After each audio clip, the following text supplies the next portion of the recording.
안녕하세요, 여러분. 오늘은 아주 흥미로운 이야기를 해보려 합니다.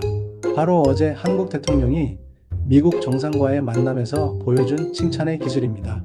트럼프 대통령이 초반엔 냉소적인 태도로 한국에 얻을 건 없다고 말했지만 이 대통령은 곧바로 칭찬과 긍정의 언어를 꺼내 분위기를 바꿨다는 겁니다.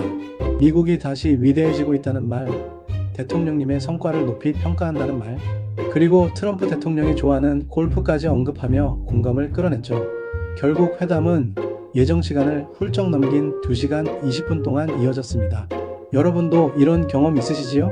집에 들어갔는데 아내가 여보, 오늘도 수고 많았어.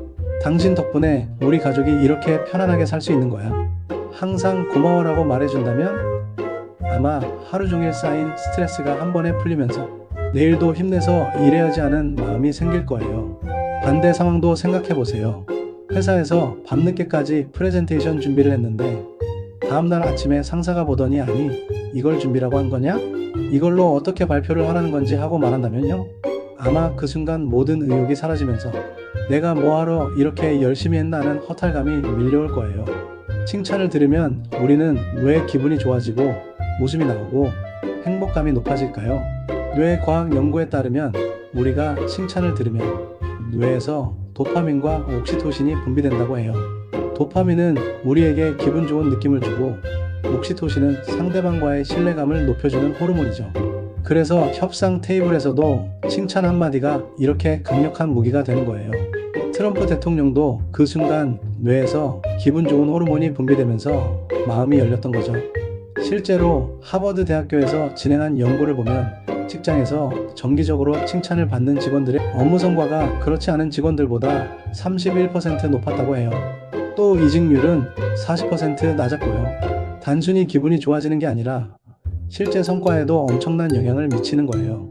그런데 재미있는 건 칭찬을 하는 사람도 똑같은 호르몬이 분비된다는 거예요. 남을 칭찬하면 나도 기분이 좋아진다는 뜻이죠. 그러니까 칭찬은 주는 사람과 받는 사람 모두에게 도움이 되는 셈이에요. 그런데 여러분 이런 생각 해보신 적 없으세요? 칭찬하면 아부처럼 보이지 않을까? 너무 오버하는 것 같아서 창피해. 실제로 저도 상담을 하다 보면 이런 말씀을 많이 들어요. 특히 한국 남성분들이 칭찬 같은 거 어떻게 해? 민망해서 못하겠어 라고 하시거든요. 하지만 아부와 칭찬은 완전히 달라요. 아부는 뭐냐면 과장되고 진심이 없는 말이에요. 예를 들어 당신이 최고예요. 당신만큼 잘하는 사람은 없어요. 이런 식으로 막연하고 과장된 표현을 쓰는 거죠. 반면에 칭찬은 사실에 기반해서 상대방의 구체적인 행동이나 노력을 인정하는 거예요. 오늘 회의에서 복잡한 문제를 정말 간단하게 설명해 주셔서 이해가 쉬웠습니다. 이런 식으로요. 차이가 느껴지시나요? 하나는 공허하고 하나는 구체적이고 진실해요. 여기서 제가 여러분께 한번 여쭤보고 싶습니다. 여러분은 평소에 칭찬 자주 들으시나요? 어떤 칭찬을 가장 많이 듣고 계신가요? 지금까지 인생에서 가장 기억에 남는 칭찬은 무엇인가요? 댓글로 한번 남겨주세요. 정말 궁금합니다. 얼마 전 직장인들을 대상으로 설문조사한 결과가 참 안타까워요.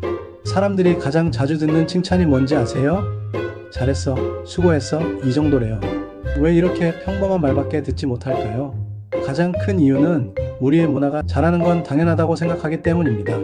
예를 들어 공부 잘하는 자녀가 시험에서 100점을 맞으면 당연하지 하고 그냥 넘어가지만 90점을 맞으면 왜 10점이나 틀렸니? 하고 다그치는 경우가 많습니다. 우리는 칭찬보다 질책하는데 익숙한 문화 속에서 살아왔습니다. 저만 해도 그랬어요. 어릴 때 아버지께서 제가 상을 타와도 이 정도로 만족하면 안 된다.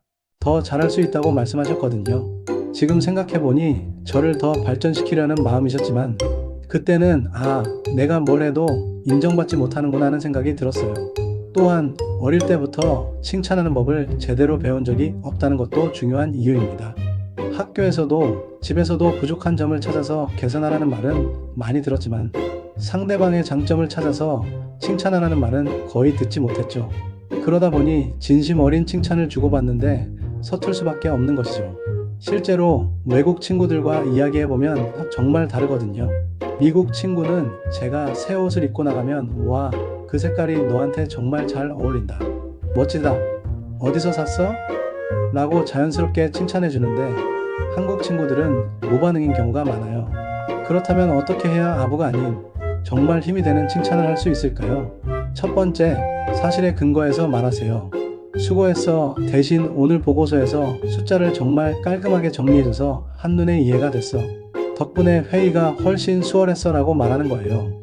두 번째, 제때 말하세요.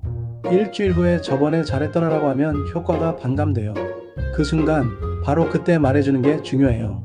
제가 아는 팀장님 이야기인데요. 이분이 직원들과 회의를 할 때마다 메모장을 가지고 계세요. 누군가 좋은 아이디어를 내거나 잘한 일이 있으면 바로 적어두셨다가 회의 끝날 때 민수씨, 아까 제안한 그 아이디어 정말 좋았어요. 고객 입장에서 생각해본 관점이 신선했습니다 라고 꼭 말씀해 주시거든요. 그 팀 분위기가 정말 좋아요. 세 번째, 결과도 중요하지만 노력과 과정도 칭찬해 주세요. 네가 끝까지 포기하지 않고 준비한 덕분이야. 그 끈기가 정말 대단해처럼 과정에 초점을 맞추는 거죠. 특히 아이들에게는 이게 정말 중요해요. 100점 맞아서 대단하다 보다는 어려운 문제도 끝까지 풀려고 노력하는 모습이 정말 멋지다라고 말해주면 아이가 계속 도전하려는 마음을 갖게 돼요. 네 번째, 상대방이 가진 고유의 강점을 칭찬하세요. 네가 가진 섬세함이 정말 특별해. 누구도 보지 못한 중요한 부분인데 그걸 챙겨준 덕분에 큰 피해를 막을 수 있었어 라고 그 사람만의 차별점을 인정해주는 거예요. 자, 이걸 잘하려면 어떻게 해야 할까요? 사전에 상대방을 잘 관찰해 두었다가 상대가 정말로 원하고 좋아하는 것, 상대방 특유의 강점, 그리고 잘한 행동에 대해서 함께 이야기를 나누고 높이 평가해 주는 거예요. 한미 정상회담에서도 그랬잖아요. 트럼프가 좋아하는 걸 정확히 파악해서 그 부분을 칭찬한 거죠. 하지만 주의할 점도 있어요. 첫째, 과장하지 마세요. 지나치면 오히려 의심을 불러요. 세상에서 제일 잘해보다는 정말 꼼꼼하게 잘 챙겨줘서 고마워가 훨씬 진실하게 들려요. 둘째, 타인과 비교는 금물이에요. 너는 형보다 낫다는 식의 칭찬은 갈등만 만들어요. 셋째, 칭찬을 남발하지 마세요. 너무 자주 하는 칭찬은 오히려 역효과가 날 수 있어요. 넷째, 진심이 가장 중요해요. 진심 어린 칭찬은 굳게 닫힌 마음도 여는 열쇠가 될 수 있습니다. 자, 오늘은 한미 정상회담에서 보여준 칭찬의 기술을 통해 칭찬이 얼마나 강력한 힘을 갖고 있는지 이야기해봤습니다.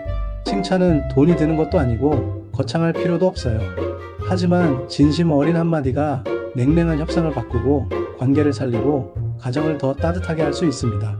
여러분도 오늘 옆에 계신 아내에게, 남편에게, 자녀에게, 직장 동료에게 따뜻한 칭찬 한마디 건네보세요. 생각보다 훨씬 더 큰 변화가 시작될지도 모릅니다. 그 변화의 시작이 오늘이 되었으면 좋겠어요. 영상이 도움이 되셨다면 좋아요와 구독, 알림 설정까지 부탁드립니다. 그리고 댓글로 여러분의 칭찬 경험담도 들려주세요. 감사합니다.